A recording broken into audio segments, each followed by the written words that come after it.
Giuseppe Andrews is known for producing extremely low budget and quite frankly bizarre indie films. In 2015, he totally vanished from the public eye, and all we have now is the word of a crazed stan as to his whereabouts. Let's investigate. If you enjoy internet mysteries and generally disturbing content, feel free to subscribe and turn on notifications for more content like this. I also have a Patreon and a PayPal, so if you're interested in supporting the channel, feel free to check those out, links will be in the description.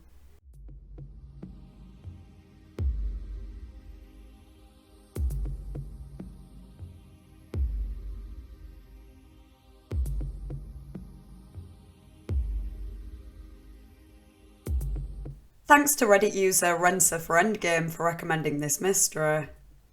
Giuseppe Andrews, real name Joey Mercier Jr., was born on the 25th of April 1979.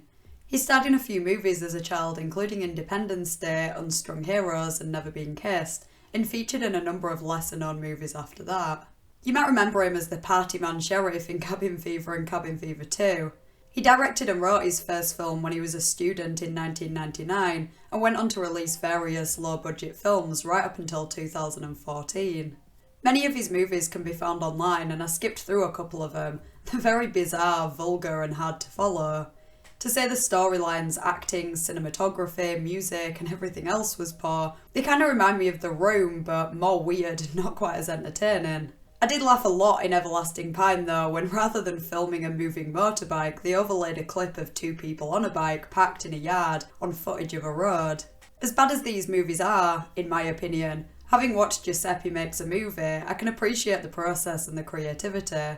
He's full of these crazy ideas and he just writes them down and tells the actors what to say line by line as he's filming the scenes. There is no rehearsal and each movie is completed within a few days on a very low budget. When I say actors, they aren't real actors, just people Giuseppe recruited from the trailer park. Some of them are drug addicts or alcoholics, and sometimes he just picks up random people off the street. One is an old man who always shits himself, and you see Giuseppe wiping his ass on more than one occasion.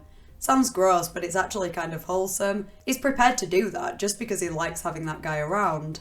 His movies aren't my cup of tea, but you have to acknowledge the passion he and others who take part in them have. It's more than just making a movie, it's working together, having a good time and feeling like they fit in somewhere. It keeps them going.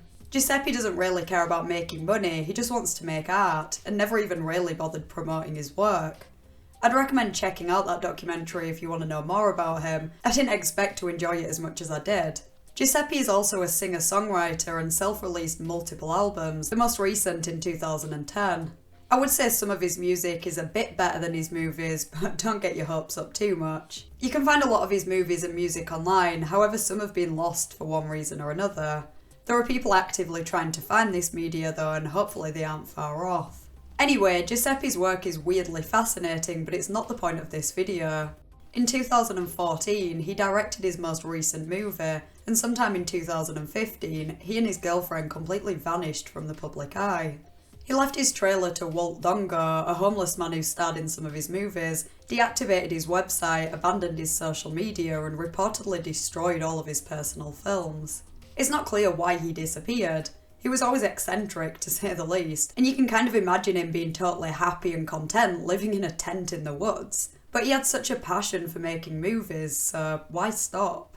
In February 2017, a Twitter user going under the name Help Giuseppe tweeted 3 times in which they claimed to have seen Giuseppe in a bar in Canandaigua, New York.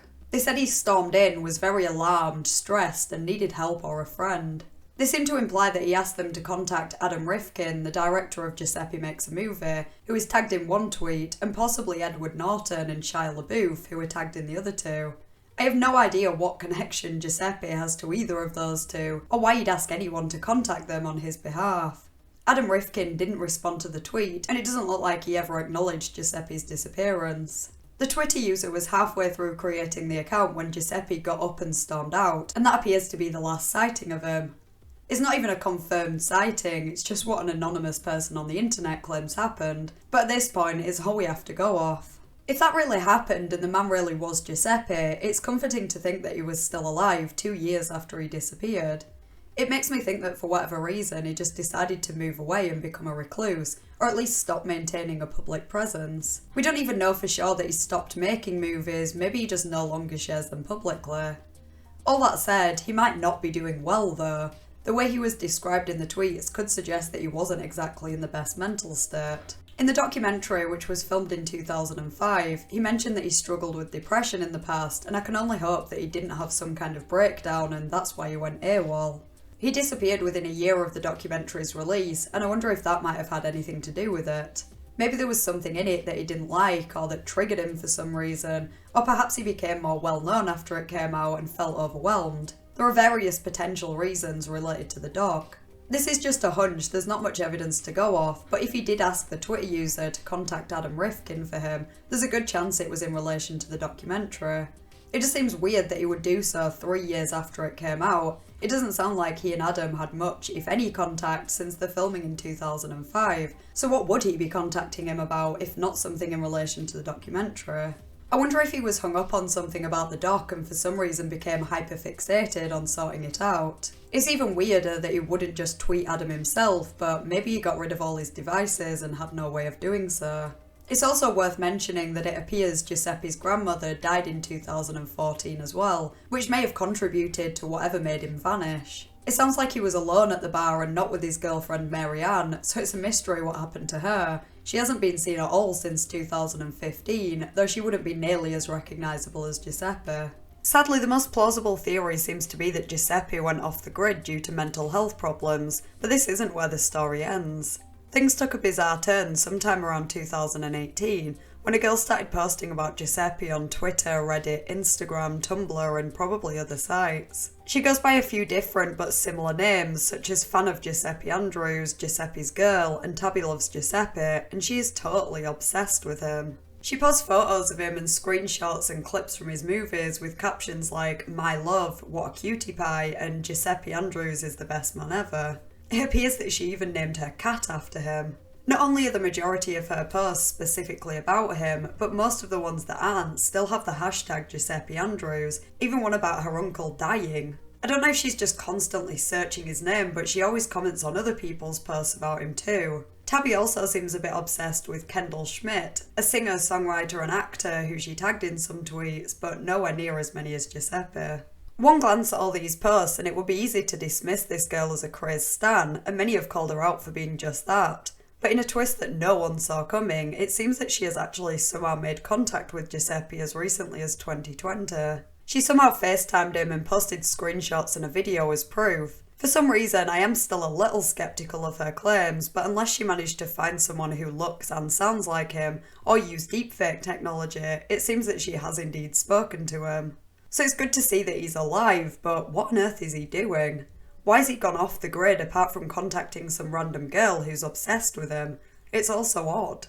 To be honest, I don't think this would be weird at all if he never disappeared. It sounds like a very Giuseppe thing to do to FaceTime a fan and start singing to them, but the fact that he hasn't made any other contact with anyone else just doesn't make sense. It's not clear how many times Tabby has FaceTimed him, it might just be the once, but she seems convinced that they're in some kind of relationship, even though she hasn't heard of him in over a year.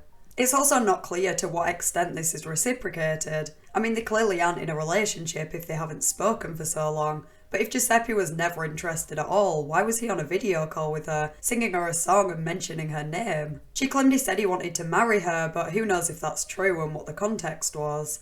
I have no idea how old she is, but she does look kinda young, which makes all this a bit weirder. How did she even find him, and is he aware that she's so obsessed with him? I have so many questions. Regardless, it's clear that Tabby's obsession is unhealthy and probably isn't doing either of them any good. According to Tabby, when she FaceTimed Giuseppe, he was on disability living in a basement in Elko, Nevada. I found a post on Reddit where someone claimed to have talked to Giuseppe in that area, though this doesn't exactly corroborate Tabby's claims as it looks like it was posted before she ever gave his location. She later claimed that his mother had placed him in a psychiatric facility and implies that's why she hasn't spoken to him for so long. Take that with a pinch of salt though, just because she's spoken to him once doesn't mean she knows anything about his whereabouts or what he's doing now.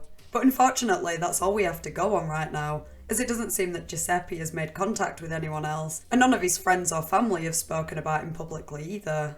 If Tabby is telling the truth and he's in a psychiatric facility, I really hope he gets the help he needs. And I can't believe I'm about to say this, but I hope he starts making movies again at some point. I'd really love to see another documentary on him, but I doubt that'll ever happen. It is a bit of a mystery why Giuseppe vanished in the first place. It seems very likely that mental health problems were a factor, but I wonder if there was any specific event that just made him want to get away from everything. I couldn't find any missing persons reports under his name or any articles stating that he's officially a missing person, so it doesn't sound like he ever actually disappeared. He just stopped making movies and appearing in public or online. To be honest, I think the bigger mystery is Tabby's involvement. How she even managed to contact him and why, out of everyone, he chose to respond to her. I'm not suggesting this is a serious theory, but I'd love it if this was all just one big ARG or something and Giuseppe's been fine this whole time. He just wanted to create an internet mystery. That's probably not the case, but it kinda sounds like something he might do, or at least something he'd like the idea of. Please don't make any attempt to contact or harass Tabby. Her behaviour may be alarming, but it's unlikely that she has caused any harm to Giuseppe, and it's entirely possible that she could be mentally ill herself. Same goes for Giuseppe. If you're a fan of his, it's totally understandable that you'd be concerned for his well-being, but whatever happened, it seems like he just doesn't want to be found. I'd be interested to hear your thoughts in the comments. Have you heard of Giuseppe Andrews and what do you think happened to him? If you enjoyed the video, please consider liking and subscribing. Huge thank you to my patrons, whose names are on screen now. I really appreciate your support. Thanks for watching, and I'll see you next Thursday in a new video.